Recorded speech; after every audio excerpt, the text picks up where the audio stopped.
Audio Jungle.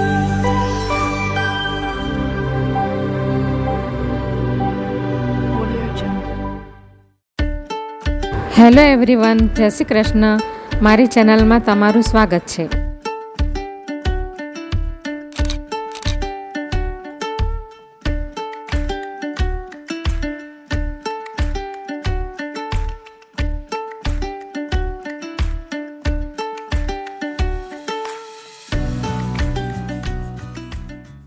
તો આજે હું મેથીની ભાજીની પૂરી બનાવવાની છું, ક્રિસ્પી અને એકદમ કરારી. તો એના માટે મેં આ મેથીની ભાજી જે આવે છે ને એને બરાબર સાફ કરી ને 2-3 પાણીથી ધોઈને એને મેં આવી ઝીણી ઝીણી કટ કરી લીધી છે. તો હવે આપણે એને સૌથી પહેલાં આપણે એને મીઠું થોડુંક નાખી ને 5 મિનિટ સુધી એને રેસ્ટ કરવા દઈશું. આવી રીતે ભાજી ઝીણી ઝીણી કાપી લેવાની. આવી રીતે આ મેથીની ભાજી છે. એના પેલા જે દાંડી આવે છે ને એ નથી લેવાની, એના પાતરા અને જે કુમળો પોર્શન હોય છે ને એ લેવાનું છે. તો હવે આપણે એની અંદર 1 ચમચી જેટલું મીઠું નાખી દઈશું, એટલે સ્વાદ અનુસાર નાખી દઈશું. પછી ઉપરથી પછી નહીં નાખશું. હવે એને મિક્સ કરી લઈશું બરાબર.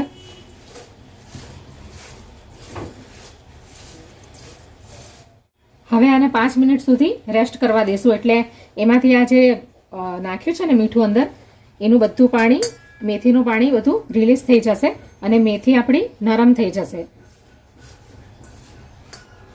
એટલા માટે થઈને એને 5 મિનિટ સુધી આપણે ઢાંકીને રાખશું. તો આપણી મેથીની ભાજી જ્યાં સુધી મીઠાની અંદર પલળે સોફ્ટ થાય ત્યાં સુધીમાં આપણે એની અંદર નાખવા માટેની ગ્રેવી તૈયાર કરી લઈએ.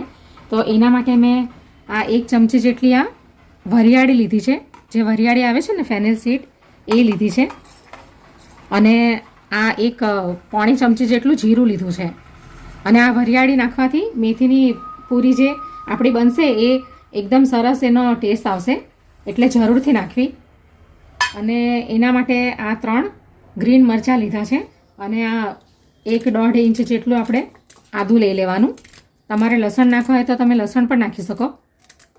એક આપણે આ દેશી ટામેટું છે એ પણ લઈ લઈએ, એનાથી થોડું ભાજીનો ટેસ્ટ ઓછો કડવો લાગશે. અને આ દેશી ધાણા છે 1 મુઠ્ઠી, એ પણ લઈ લઈશું. હવે આ બધું આપણે મિક્સીમાં ગ્રાઇન્ડ કરી લઈશું. એમાં પાણી નથી નાખવાનું, એમાં જ એને પીસી લેવાનું છે. તો આ રીતની ગ્રેવી થઈ ગઈ છે. અગર તમને આમાં થોડું સૂકું એવું લાગે ને તો તમે અંદર 2-3 ચમચી જેટલું પાણી પણ એડ કરી શકો. તો હવે 5 મિનિટ થઈ ગઈ છે. હવે આપણી ભાજી આપણે જોઈ લઈએ. તો આ ટાઈપની આપણી ભાજી સોફ્ટ થઈ ગઈ છે, એકદમ નરમ. આ કરવાનું કારણ એટલું જ છે કે પૂરીની અંદર આપણે વધારેથી વધારે ભાજીનો ઉપયોગ કરી શકશું, એટલા માટે. હવે આપણે એનો કડક ડો બનાવીએ. તો એના માટે મેં આ 2 મોટી વાટકી જેટલો ઘઉંનો લોટ લઈ લીધો છે, ઝીણો લોટ છે આ.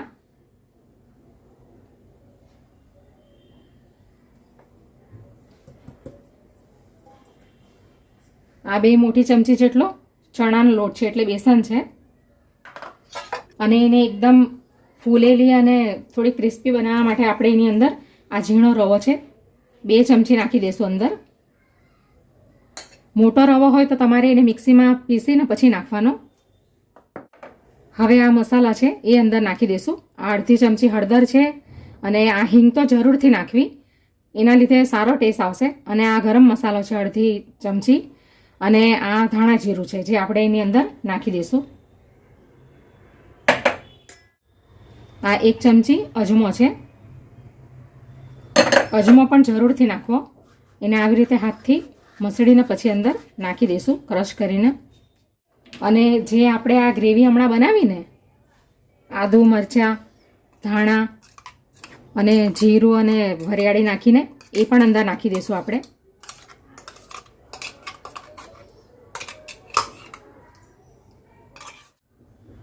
હવે એની અંદર આપણે 1 મોટા ચમચા જેટલું તેલ નાખી દઈશું.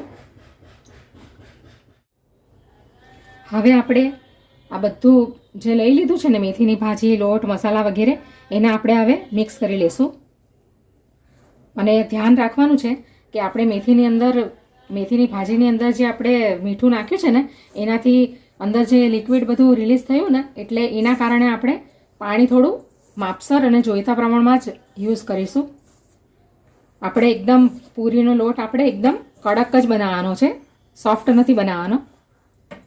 એટલે પહેલાં આપણે આવી રીતે મસળીને જોઈ લઈશું કે આપણને કેટલું પાણીની જરૂર છે. એ પ્રમાણે આપણે પાણી અંદર ઉમેરીશું. આવી રીતે બધું આપણે એને મિક્સ કરી લઈશું બરાબર. અને મીઠું તો આપણે પહેલાં નાખેલું જ છે, એટલે હમણાં નાખવાની જરૂર નથી. હવે આપણે પાણી થોડું થોડું ઉમેરતા જશું અને લોટ બાંધતા જશું. એક સામટું નથી રેડી દેવાનું.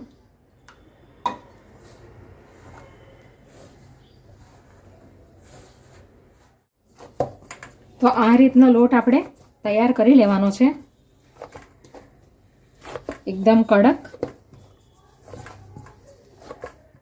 હવે આપણે એને 5 થી 7 મિનિટ સુધી રેસ્ટ કરવા દઈશું એને. પછી આપણે એની પૂરી બનાવીશું.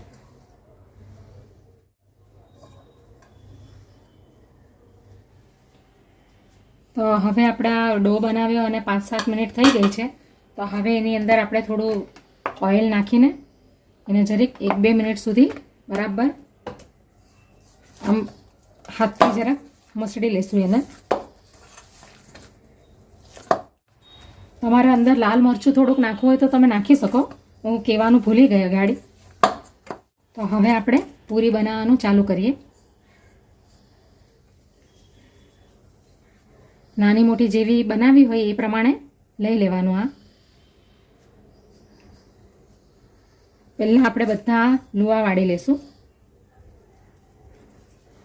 આ રીતના આપણે લોટ લગાવીને પછી પેલું લોટનું અટામણ કરીને આપણે પૂરી નથી બનાવવાની, આપણે લોટ વેર્યા વગર જ બનાવવાની છે. તો આ રીતના આપણે લુવાઈના બનાવી લેવાના છે બધા એક સરખા. હવે આપણે પૂરીને વણવાનું સ્ટાર્ટ કરીએ.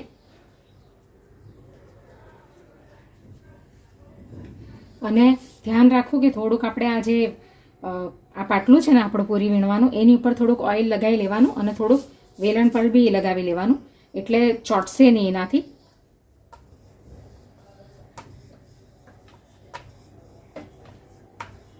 બહુ એકદમ પાતળી નથી વીણવાની અને બહુ એકદમ જાડી પણ નથી વણવાની, એકદમ મીડિયમ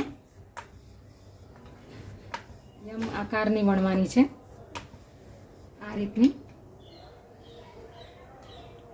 આ રીતની બધી પૂરી આપણે વણી લેશું લોટ લગાવ્યા વગર.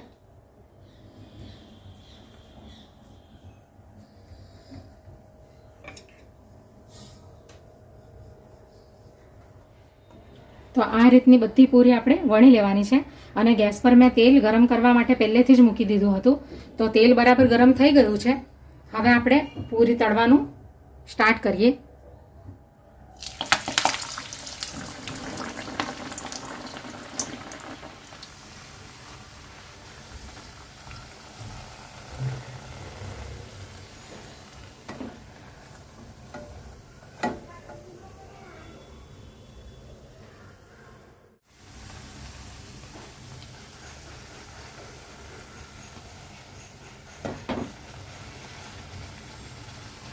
તો આ રીતની બધી પૂરી આપણે તળી લેવાની, ફ્રાય કરી લેવાની.